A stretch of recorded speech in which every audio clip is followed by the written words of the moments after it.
Good morning, welcome back. I'm Ben, this is Talking Sense, and it's really the morning. I'm here today, and we're going to be looking at Beaufort London, which is a sample that I've got that I'm really excited about. In my pyjamas, because that's how we test luxury scents. Classy, innit?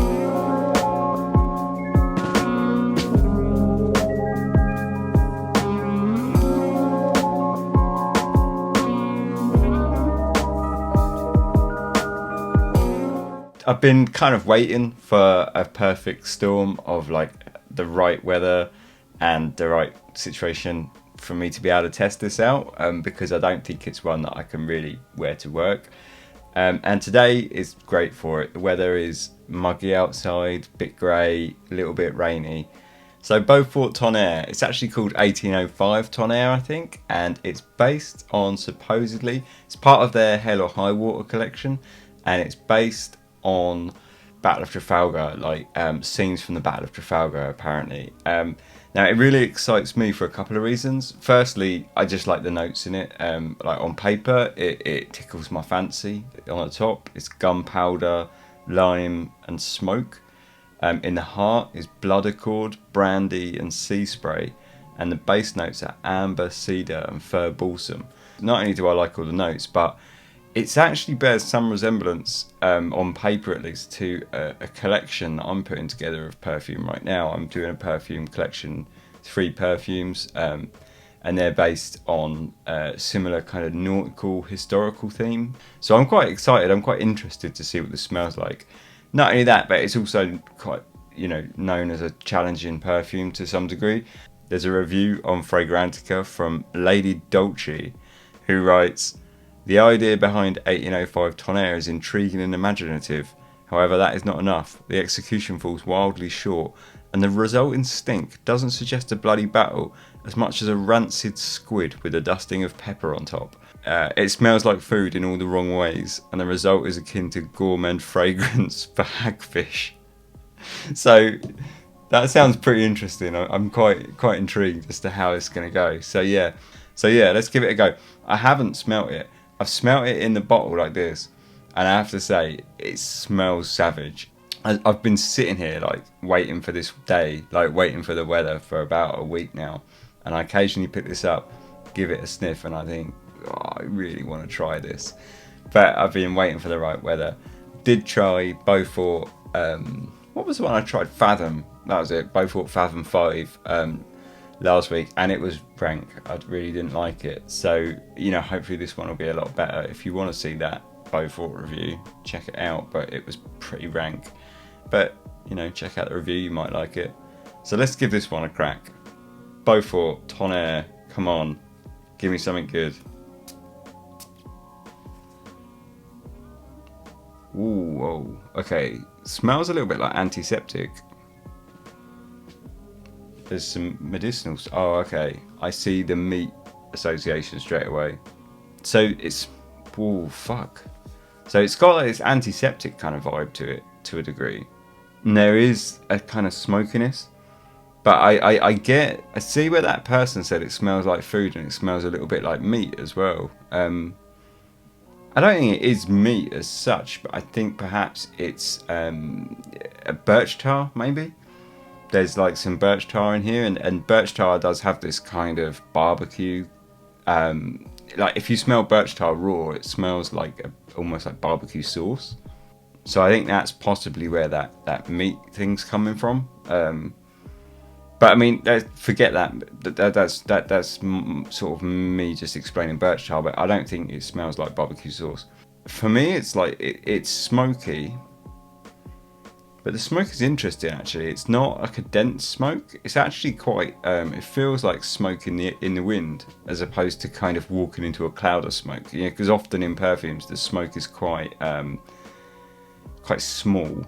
And it feels like perhaps you're just putting your head over something that's burning in front of you. Whereas this feels airy and wider. It feels like there's space, and it feels like the smoke is in the air around you rather than like kind of over something burning. Like often you get those kind of incensey smokes, and that they tend to feel quite close.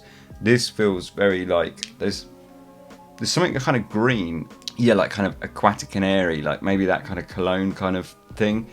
That's kind of giving it an airiness and a lightness that's putting that smoke and giving it sort of space to. I feel like I've got space, if you know what I mean. Like that maybe I'm not sure if that's too abstract, but it feels like there's space. The smoke isn't oppressive, basically. Now that initial kind of blast of antiseptic is kind of going away, but in the actual composition, the lime is actually quite nice. It's very subdued. You wouldn't say it's like a punchy, strong lime, but there is that lime there, but it's really buried deep, and I like the way it's working actually. So the lime is kind of working to push things along, like it's underneath everything, and it's just keeping everything sort of moving and afloat and alive a little bit. It feels complex, but actually there's not a lot going on right now. Like underneath we've basically got this lime, and I would say it's quite an abstract kind of, rather than a sort of lime, it's more a suggestion of a lime, and that's right underneath everything.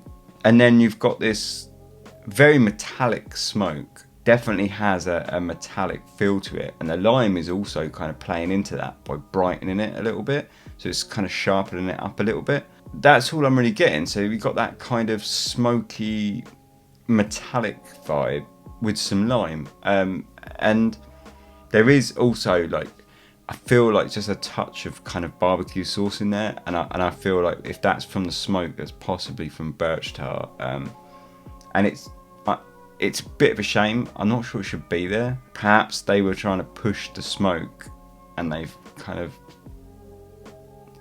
I don't want to say they've failed, because clearly they're better perfumers than I, but like you want to take that. I would want to take that barbecue sauce edge off of the birch tar if that's what it is. I mean, it might be intentionally in there, but it feels to me slightly out of place. Like suddenly a bit of barbecue kind of, yeah, sort of barbecue kind of smell to everything. I would want to not push the smoke that hard, so that you're left with smoke as opposed to barbecue. You want to dilute it enough so that you don't have that barbecue feel. But perhaps, you know, that's what they're going for, and perhaps it's not even that. Perhaps it's something completely different entirely. But I do see where that review said that it smelled a bit like meat. I kind of get that. I suppose you could always say it's like burning bodies. I don't know if you're looking at a battle, but I don't think it's intentional. I don't think they want it to smell like barbecue sauce such. But it's nice, and in fact I wouldn't even say it's that challenging.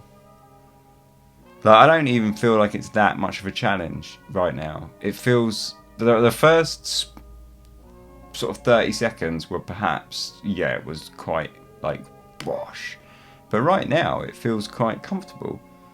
I would wear this to work. Oh, would I wear it to work?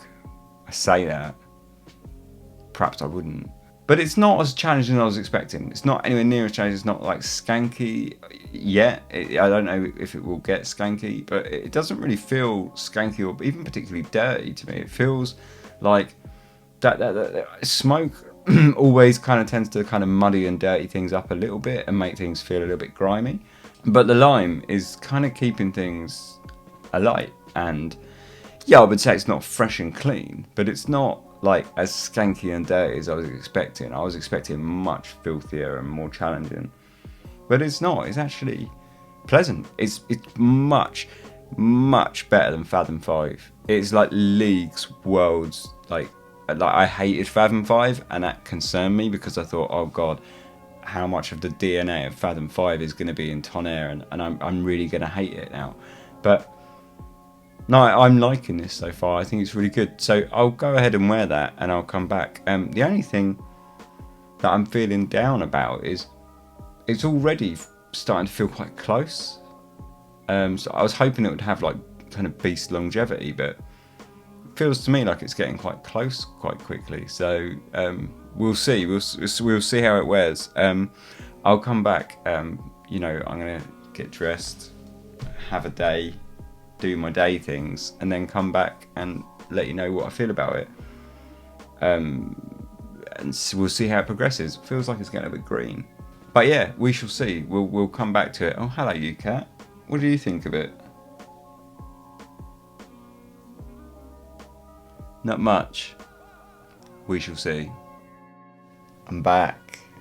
It's been a long day with Tonnerre. Longevity was a lot better than I was expecting because, you know, just before I kind of turned off the video earlier, I mentioned that it was getting quite close. Well, that doesn't happen. It kind of kicks off again, and it picks up like a second life, and it just is pretty much beast. So that was good news. What was it actually like? So for the first 20 minutes or so, even like the first half an hour, I mentioned it wasn't particularly challenging. It just felt like lime and smoke, and it was quite pleasant. It had that kind of barbecue sauce vibe, but it was nice. And it didn't really feel challenging at all. And then it started getting some greenery coming out. And I think that green was coming out just as I turned the recording off earlier. Well, that kind of keeps progressing. And then it really starts smelling like the sea. You get like legit sea, and I'm not talking like aquatic kind of sea. I'm talking like real deep ocean, dirty, and actually like the sea smells. You know, I've lived next to the sea my whole life. I've got quite a big relationship with the sea. I love the sea. I can't really handle when I did move away from the sea. I've actually struggled not having it there. It's been like omnipresent throughout my entire life, and I love the fact that it has that kind of dirty smell to it. You know, it doesn't smell super pleasant. Whenever you get these aquatics that supposedly smell like the sea, they always smell like a laboratory sea. Well, the sea just doesn't smell that clean. You know, they smell like the sea, but with all the nature sucked out of it. Well, this one, it really smells like the sea with all the nature left in. It's like green, it's dirty, and it really smells like deep ocean, and it just gets stronger and stronger. The salt comes out, but it doesn't like overpower. It just gives it a nice salty edge. And like I say, I think it's really like reminiscent of actually how the sea smells. It's quite realistic. I feel like it's, as a sea smell, it's pretty much a reference at this point. It's an excellent rendition of what the sea smells like. The smoke keeps coming, and the barbecue sauce edge kind of loses it, and it just becomes smoky, and you get this cedar come out, and it makes that smoke turn to sort of like wood smoke campfire. And I feel like that really becomes quite overpowering, and you get this like just absolutely relentless, like unashamed, unapologetic, smoky, woody ocean smell. And it smells just like a campfire next to the beach. I would say it's slightly tough to wear at this point, and it doesn't get any easier, because it smells so much like wood campfires that it smells a bit like your clothes the day after you've been sitting next to a bonfire. So, you know, you would question how much it's a perfume at that point, because it's dry as a bone.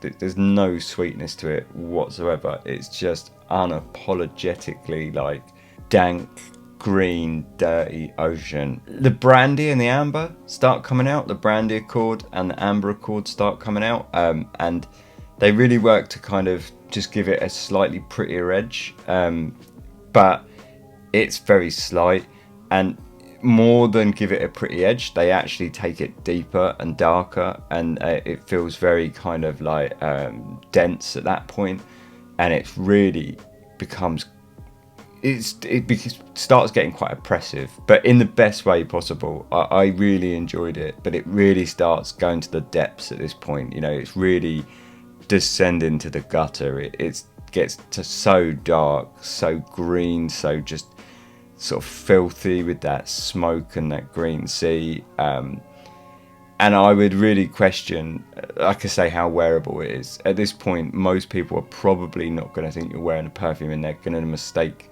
you for wearing clothes that you wore to a bonfire the day before. And I absolutely love it. I thought it was brilliant. I thought it was absolutely excellent, and it stays like that for a really long time, for about 3, maybe 4 hours. and then it kind of relaxes and it gradually casts aside all of those notes, and you're left with a kind of quite actually attractive sort of amber and lime, because the lime sort of sticks around throughout, and honestly if it wasn't for that lime I do think this would be utterly unwearable, but because that lime, it just kind of keeps it afloat a touch. I've got some notes here, and I put that, like, you know, it's borderline unwearable, and I would say that it's not unwearable. I love it. I think it smells brilliant, but I honestly can't think of an occasion where I would want to wear this socially. Which leads me to the big question, right? So, would I actually buy it? So I bought a sample, and would I actually buy it? I would love to buy it, and I will buy it, but not in a hurry. But not because I didn't love it, just because I think at £120 a bottle or whatever it is, it's so limited in use, because this is the sort of perfume that you can only really wear for yourself at home by yourself. Perhaps in the winter when the colder weather comes, you could wear it outdoors for like social events. That would be fine, because today, although the weather was like grey and rainy, it was still quite muggy and quite warm, and I don't think that really helped with the oppressive vibe of it. But I think in the really cool, cold, like winter's nights, this would be stunning, absolutely stunning. So like, I will buy it, but I will leave it until that weather starts arriving. I think I'll probably leave it a couple more months yet at least before I pick it up. But yes, I would buy it. I thought it was absolutely stunning. It is absolutely barbaric. It really is. It's 100% on the buy list. It's gorgeous and it's a creative masterstroke, but it really is borderline unwearable, and the only thing that really keeps it afloat is that lime note. It's supposed to be the Battle of Trafalgar, and funny enough, I picked that image that I showed earlier in this video before I'd smelt it, but now I look at it, it actually suits it really well. Another image is just like any Cthulhu image that you can possibly think of. Like, this is like I kind of lost after a few hours. I couldn't really think of the Battle of Trafalgar anymore, and all I got was like Lovecraftian, the depths, the cooler Cthulhu. Like, it was just horror show. It was an absolute horror show. It is probably the only perfume I've ever smelt that gave me an uneasy feeling like wearing it. It made me feel somewhat edgy, and it was just gorgeous.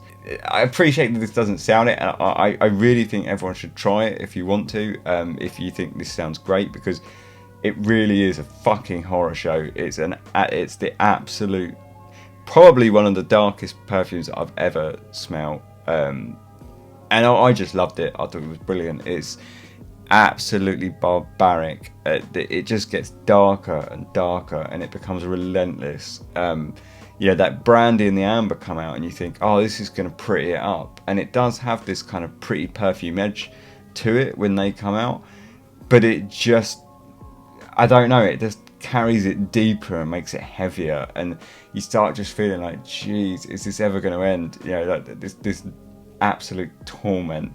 But it's brilliant. It's absolutely brilliant. It smells gorgeous. I love the sea in it. I very, very, very much love the sea in it. For me, like I say, like, I have so many associations with the sea. So much in my life has happened by the sea, or has been connected to the sea, or I've spent time on the beach after things have happened in my life, that I just love the sea. And the fact that this captures the sea so well, it captures that mystery, that fear of the darkest depths and what might be below, but also it captures the sea in the sense of what might be beyond it, and the excitement of the sea, and the poetry of it, and it's incredible. It really is. I think it is absolute bilge water in the most beautiful way. It's really great. The way they kind of kept that real nature side of the sea, that kind of dark, dirty greenness, The smoke was a little heavy, even for me, and I really like smoke. It did get a little bit like, oh yeah, all right, I just smell like I've been sitting at a campfire yesterday. And that's not really a nice facet of smoke. But I think in the cooler weather, in the autumn and the winter, particularly the autumn nights outside, it will absolutely destroy. I think it will smell incredible. I say, it really does limit itself to those situations. You could not wear this on a summer's day indoors. It's not that it smells bad, but it's just that it's so relentless in its kind of, and unapologetic in its kind of dirty green smokiness, that I think so many people would be turned off by it. I think, yeah. So who's it actually for? You know, I would say unisex, because it's so genderless. Like it you could say it's masculine in a way if you want to sort of go to like real stereotypes, because it's kind of gruff and violent. But I mean, it's such a kind of conceptual fragrance that it's really genderless. And I think anyone could wear it, absolutely. When you would wear it, like I say, I really can't think of a social situation where this would be appropriate. Like you couldn't wear it to dinner. Absolutely not. You wouldn't want to wear it anywhere where you're sort of sitting down, like next to people. Like for example, like a concert or something, because people are going to be having to sit next to it for hours, and I don't think that would be very appropriate. You definitely wouldn't want to wear it to work. But you know, you could wear it for yourself at home, and you could wear it definitely 100% in those colder weathers when it's really cold out, in the kind of autumn and fall winter times, and it would be stunning. And I do think that's where it fits. But it's not versatile at all in that way. That's really all you could wear it. Yeah, otherwise, do I think it's worth it? Would I buy it? Like I say, absolutely yes. I think it's gorgeous. I will be buying it, but not yet, because I would not wear this in the summer. I say even today was pushing it, and it was cold. It wasn't cold, but it was not hot today. It was overcast. It was dank. It should have been a good day for it, I thought, but even that was probably a little bit warm. Like I say, you really need to go real cold for this one, I think. So I will be buying it, but I'm just not now, because it's no point to buy it now. I wouldn't not get any wear out of it at all. But it's incredible. Like I say, to sum it up, it's absolutely Lovecraft in a bowl. It is just beautiful bilge, campfire next to a beach, with the dirty ocean in the background, and how the ocean is meant to smell in the background. Like I say, a lot of people might turn their nose up, but if you go and smell the sea, and that's what the sea really smells like. You know, it's a bit fishy, it's a bit dirty, it's dark, it's kind of green. It doesn't have this kind of like laboratory aquatic kind of vibe that we're kind of fed as people who are into perfumes. You know, we're fed this kind of salty aquatic, hey, Mediterranean beach vibe. Well, no, that's not the way the sea smells. Not even in the Mediterranean. It smells brutal. And you know, if you really sit down and analyse what you're smelling, it smells like that. And this is absolutely reference. I think it's stunning. Definitely think it's worth a try.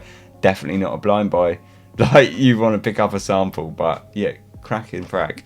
So yeah, cheers. Thanks for watching. Like, subscribe if you want. Thanks.